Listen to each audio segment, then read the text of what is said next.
وآله الطيبين الطاهرين المعصومين ولعنة الله على أعدائهم أجمعين.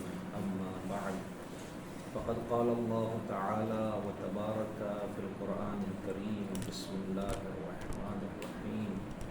قل هو الله أحد. صدق الله العلي العظيم.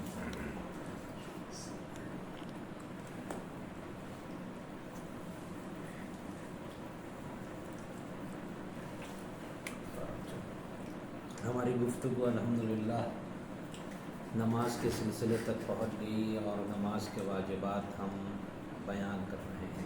نماز کے واجبات میں سے کچھ چیزیں پلر اور رکن کی حیثیت رکھتی ہیں اور کچھ چیزیں صرف واجب ہیں، یعنی کچھ رکن ہیں، کچھ غیر رکن ہیں۔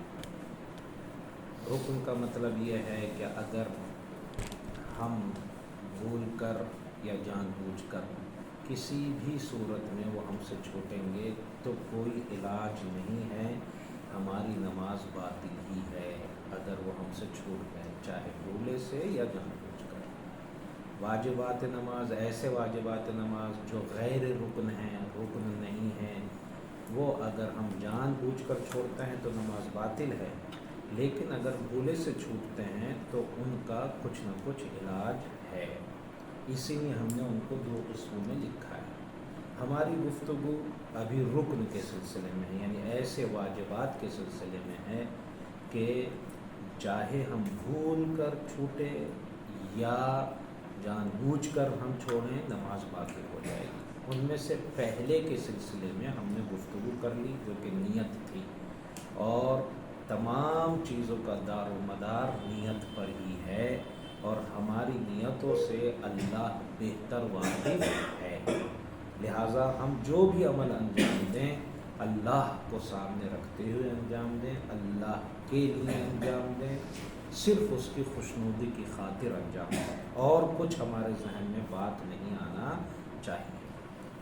آج ہماری گفتگو تکبیرۃ الاحرام کے سلسلے میں ہے، یعنی وہ تکبیر کہ جو نیت کے فوراً بعد ہمیں کہنی ہے، اللہ اکبر جو کہتے ہیں، اسی کو ہم کہتے ہیں تکبیرۃ الاحرام۔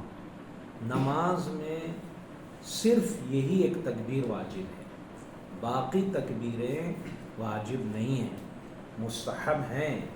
جہاں بھی آپ کہہ رہے ہیں، بتایا گیا ہے آپ کو، وہ ثواب رکھتی ہیں، ثواب ملے گا، لیکن یہ تکبیر واجب ہے اور رکن بھی ہے، واجب بھی ہے، رکن بھی ہے، یعنی اگر اس کو آپ نے انجام نہیں دیا تو نماز باطل، نماز ہوئی نہیں آپ کی صحیح سے اگر اس کو انجام نہیں دیا۔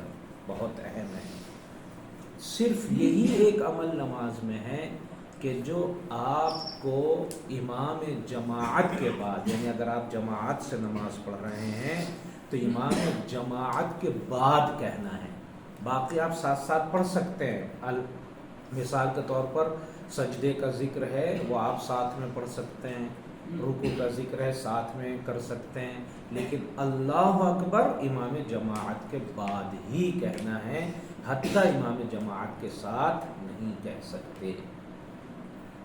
پھر اس تکبیرۃ الاحرام کا نام کیا ہے؟ تکبیرۃ الاحرام، نام بھی عجیب ہے۔ کسی تکبیر کا نام، صرف آپ نعرہ بھی لگاتے ہیں جب محفل یا کوئی چیز ایسی ہوتی ہے، جب آپ خوشی میں ہوتے ہیں تو کہتے ہیں تکبیر، اللہ اکبر، تکبیر کہہ دیتے ہیں، تو یہ لیکن اس میں نماز میں کیا ہے؟ تکبیرۃ الاحرام، یہ لفظ احرام یہاں پر ہے، یعنی اس کے میننگ کیا ہے، کیوں بڑھایا گیا ہے یہ؟ اس کے میننگ یہ ہے تکبیرۃ الاحرام، یعنی ایسی تکبیر جس نے آپ کے اوپر بہت سی چیزوں کو حرام کر دیا، حرام کرنے والی تکبیر۔ کیا؟ نماز سے پہلے جب تک آپ نماز میں کھڑے نہیں ہوئے تھے کھا پی سکتے تھے، روٹی دال حلال چیزیں جو اللہ نے رزق آپ کو فراہم کیا ہے کھا پی سکتے تھے، لیکن جیسے ہی کہا اللہ اکبر، اب اس تکبیر نے اس کھانے پینے کو آپ پر کیا کر دیا؟ حرام، اب نہیں کھا پی سکتے آپ۔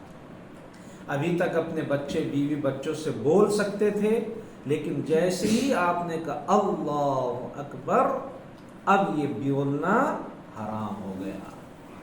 جیسے ہی آپ ابھی تک چل سکتے تھے، ادھر ادھر جا سکتے تھے، آ سکتے تھے، اٹھ سکتے تھے، بیٹھ سکتے تھے، اپنی مرضی سے سب کچھ کر سکتے تھے، لیکن جیسے ہی آپ نے کہا اللہ اکبر، فوراً اب آپ اپنی مرضی سے اٹھ نہیں سکتے، اپنی مرضی سے بیٹھ نہیں سکتے۔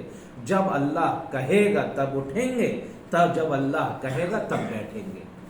یعنی کیا مطلب؟ یعنی وہ چیزیں بھی جو آپ پر حرام تھیں، وہ چیزیں بھی جو آپ پر حلال تھیں، اس تکبیر نے وہ حرام کر دی۔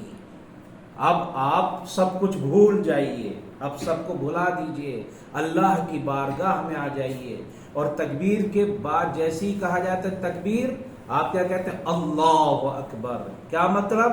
یعنی اللہ ہر چیز کے مقابلے میں بڑا ہے، حتیٰ میری فکر، حتیٰ میرے سوچنے، میری سوچ سے بھی بڑا ہے اللہ۔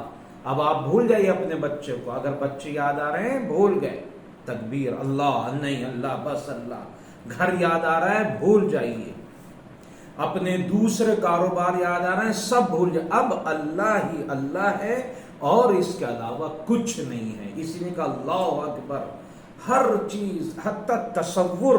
امام جعفر صادق علیہ السلام فرماتے ہیں کہ اس کے میننگ یہ ہیں اللہ اکبر من ان یوصف، اللہ اس بات سے بڑا ہے کہ اس کی آپ توصیف بھی نہیں کر سکتے، اس کو آپ اپنے اس محدود لیمیٹڈ ذہن سے ویسا جیسے سمجھنا چاہیے سمجھ بھی نہیں سکتے۔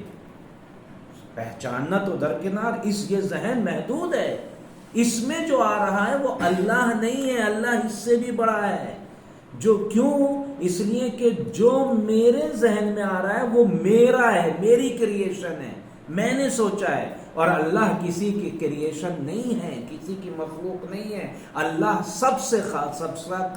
سب کا خالق ہے، وہ پیدا کرنے والا ہے، مخلوق نہیں ہے۔ تو اب سب چیز بھول جائیے آپ، بچے بھول گئے۔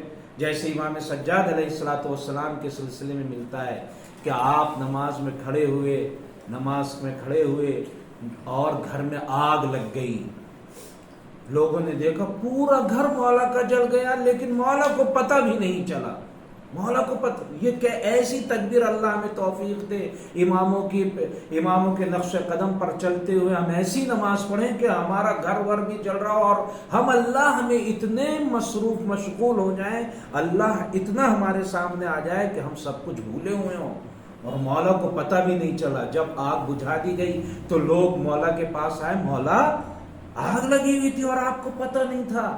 تو مولا نے کہا اس اللہ کی عظمت مجھے احساس بھی نہیں ہوا، آپ کا مجھے احساس بھی نہیں ہوا۔ یہ نماز چاہیے ہمارے ائمہ کو ہم سے، یہ نماز چاہیے ہمارے اللہ کو ہم سے۔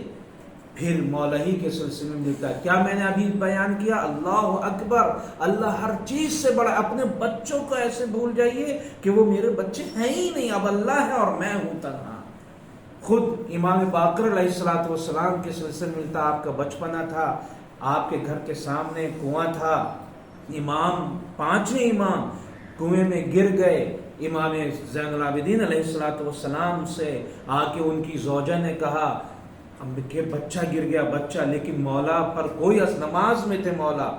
اب نماز جب تمام ہوئی تو مولا تشریف لے گئے کنویں کے پاس، دیکھا امام اوپر ہے کنویں کے، خود پانی نے، مولا نے آواز لگائی پانی کو، پانی نے لا کر مولا کے حوالے، مولا کا بچہ کر دیا۔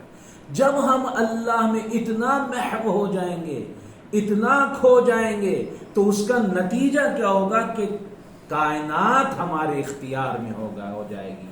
کائنات اللہ کی ہوگی لیکن حکومت ہم کر رہے ہوں گے۔ مجبوری یہ ہے کہ ہم اللہ میں اتنا کھوئے نہیں، اللہ جبکہ کہتے ہیں ہم اللہ اکبر کہیں تو انشاءاللہ ہمیں اللہ اس نماز تک پہنچا دے کہ سب کچھ ہم بھول جائیں۔ یہ اللہ ہے، اللہ میں اتنا کھو جائیں کہ ہمیں کچھ بھی یاد نہ رہے، کچھ بھی، نہ اپنا گھر، نہ اپنے بچے، حتی نہ اپنے آپ، اپنا نفس۔ جیسے کہ میں نے پہلے نیت کے سلسلے میں جب گفتگو کر رہے تھے تو کہا تھا امام علی علیہ السلام کے پیر میں تیر لگا، لیکن مولا کو جب تیر نکالا جاتا تھا تو مولا کے درد ہوتا تھا۔ رسول اللہ کے پاس آئے، کہا یہ نقصان دہ ہے تیر، اس کا کیا کیا جائے؟ کہا کہ جب علی نماز میں کھڑے ہوں تب تیر نکال لینا۔ اپنے آپ سے بھی اتنا کھو گئے، اللہ میں اتنا محو ہو گئے کہ اپنے جسم کا علی کو درد بھی پتہ نہ چلا۔ اللہ سے دعا ہے کہ وہ ہمیں تکبیر کہہ کر، تکبیر ایسی تکبیر کہنے کی توفیق عطا فرمائے کہ ہم تکبیر کہیں اور دنیا وما فیہا، جو بھی دنیا میں ہے سب کچھ ہم بھول جائیں۔